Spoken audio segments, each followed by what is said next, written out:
Metrums Radio. Yo, what's up? Baby, let's go. All that you want. All that you can have, boy. Got me spread like a buffet. Bon Now they always say congratulations. Come and strip that down for me. I'm on my way. Girl, come and strip that down for me. Yeah, yeah, yeah, Metrums yeah. Radio, media terintegrasi kaum muda. Metrum Radio, media terintegrasi kaum muda. Balik lagi ke podcast saya, Ivan Fadel Gunawan. Di podcast sekarang saya masih tetap bakal ngebahas soal genre. Mungkin kali ini genrenya beda. Saya akan ngebahas genre eksperimental. Mungkin sobat metronom juga belum ada yang tahu. Langsung aja topik pembahasan. Apa sih musik eksperimental itu? Musik eksperimental adalah label payung untuk beragam musik kontemporer dari klasik dan jazz hingga musik elektronik yang sering kali berbeda secara radikal dari bentuk tradisional musik populer dalam komposisi, kerja, dan produksinya. Gaya musik yang berasal dari pertengahan abad ke-20 ini menggunakan berbagai instrumen dan metode produksi, termasuk menggunakan benda-benda non-musik untuk menciptakan instrumen atau suara tradisional dan memanipulasi instrumen atau merekam melalui secara fisik atau elektroakustik. Struktur komposisi bahkan dapat meninggalkan blok bangunan tradisional seperti ritme, melodi, timbre, atau tempo demi improvisasi bebas atau rekonstruksi total.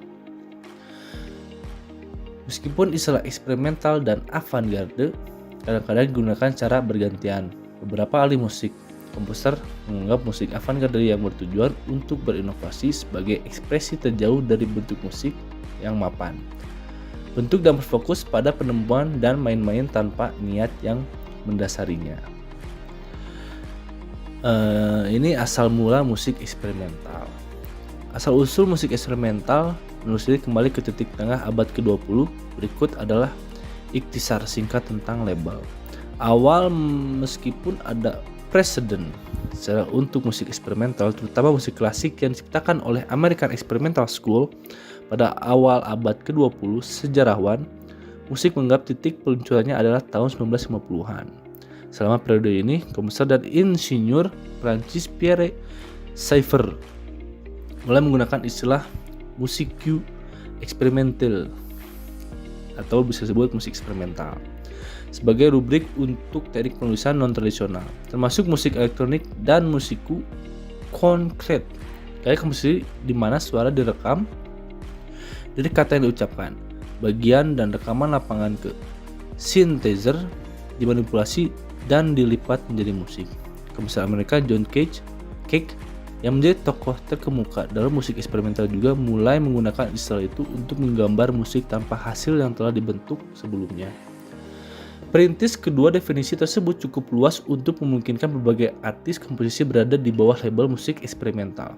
Afiliasi seniman ini datang dari semua media, seperti New York School yang mencakup komposer seperti John Cage dan Morton Feldman, dan seni Fluxus, gerakan anti-komersial yang digerakkan oleh peristiwa tahun 1960-an yang dipengaruhi Cage. Artis populer dalam gerakan Fluxus termasuk Yoko Ono dan komposer Lamonte Young, seorang tokoh perintis dalam musik minimal. Genre lain masuk flip. Akhirnya bentuk musik lain dimasukkan di bawah payung eksperimental seperti improvisasi gratis yang mencakup jazz gratis dan instrumentalis seperti pemain saksofon John Coltrane dan gitaris Derek Bailey, dan adegan Downtown and the Wave New York tahun 1970-an yang berputar-putar di sekitar jazz. Musisi dan band rock, punk, dan new wave, banyak bentuk musik elektronik berada di bawah label eksperimental, terutama karya minimalis pianis Steve Reich, Terry Riley, dan Philip Glass yang seperti dilakukan oleh mantan keyboardis Roxy Music Brian Eno. Musik ambient yang juga dianggap eksperimental karena penolakannya terhadap ketukan melodi. Sini ada 3 karakteristik musik eksperimental. Banyak karakteristik yang muncul kembali dalam berbagai bentuk musik eksperimental, termasuk ketidakpastian, juga dikenal sebagai musik aleatorik, ketidaktentuan dalam musik membuat panjang suara dan gaya penampilan komposisi menjadi bentuk kebetulan dan merupakan komponen kunci dari musik eksperimental. Contoh sempurna adalah Music of Change karya John Cage tahun 1951 yang menggunakan I Ching teks Tiongkok kuno untuk memadu suara dan durasi setiap pertunjukan. Improvisasi membiarkan musisi memandu lagu melalui improvisasi gratis adalah inti dari bentuk musik eksperimental, termasuk jazz, noise rock, minimalis, dan musik elektronik. Soundtrack legendaris untuk film eksperimental tahun 1964, New York Eye and Ear Control, menampilkan pemain saksofon Albert Ayler dan raksasa jazz gratis lainnya yang bermain tanpa arah selain menghindari solo. Nah, di sini ada 4 artis musik eksperimental terkemuka. Eksperimentalisme umum dalam musik baru dan populer, termasuk musik dansa dan hip hop indie seperti glitch hop yang memanfaatkan kemajuan teknologi yang membuat eksperimen dengan suara menjadi jauh lebih mudah dilakukan. Berikut adalah beberapa seniman musik eksperimental yang kalian memperluas definisi bentuknya. Yang satu ada John Kandang.